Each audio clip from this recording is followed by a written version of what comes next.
Yeah, I mean, we're reaching a change in phase in a number of different ways. First of all, smartphones have now been around. It's now almost 7 years since the original iPhone was launched, and that vision has been iterated and developed, and it's now kind of reached almost a level of maturity in what the experience in the device should look like. Secondly, we're now long enough past the death of Steve Jobs that Apple is starting to get out from under the products that he'd actually seen, and is now starting to produce products that he hadn't seen or really thought about, except in their very early stages. And then you're also seeing smartphone sales overall passing 50% of all phones sold on Earth. So again, you've got these kind of shifts in phasing. And now people talking about wearable devices. So Google is playing with Google Glass. There's a bunch of wristwatch ideas that have been floating around. You could buy a GSM wristwatch phone theoretically for the last 2 or 3 years for $100 or so, but they're not very good. The question is how you make that useful, how you give it good battery life, maybe give it a 3G connection. It seems to me most likely that you probably have to have a phone as well, so the wristwatch would be kind of a screen.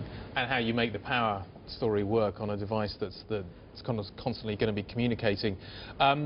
It's interesting, though, you talk about they're not very good. One of the things that Apple had a laser-like focus on under Steve Jobs was making sure that the products that were delivered were top-notch. He famously fired somebody because they weren't focused on fonts enough and they didn't take them seriously enough.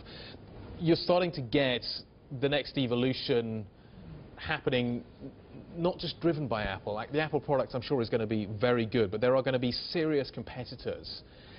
Is Apple, without Jobs, as innovative as with Jobs? Like Johnny Ive's still there. It's still got the creative genius that some would say created the iPod.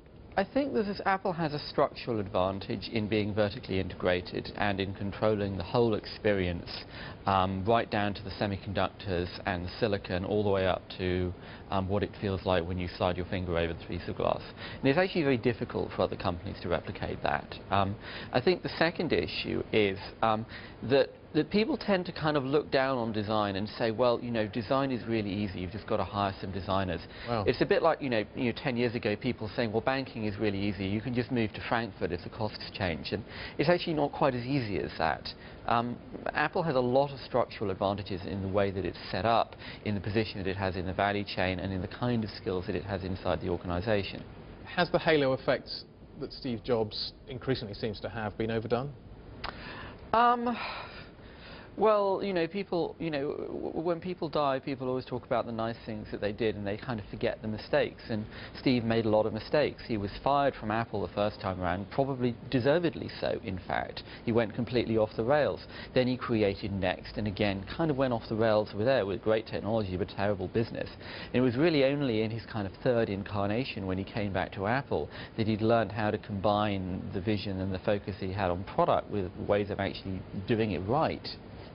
So, you know, you can overstate his impact in some ways, but you know, certainly he had this great vision of creating a company that was focused on user experience, which really nobody else was doing.